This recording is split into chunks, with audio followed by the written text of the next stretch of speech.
How to download and install Western Union banking app on your device. Hello everyone, this is Max. Welcome back to another tutorial video. So let's start without wasting any time. Also make sure to watch this video till the end. So first of all, open up your Play Store. Make sure your device has a stable internet connection. Now at the bottom right corner, tap on the search icon. Now simply tap on the search bar and type Western Union.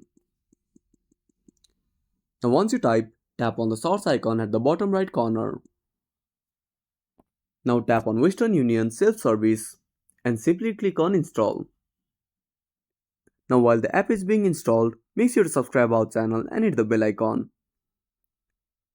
Now after installing, simply tap on Open. Now select your country and tap on Next.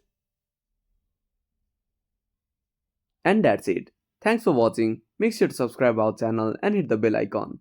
See you in the next video.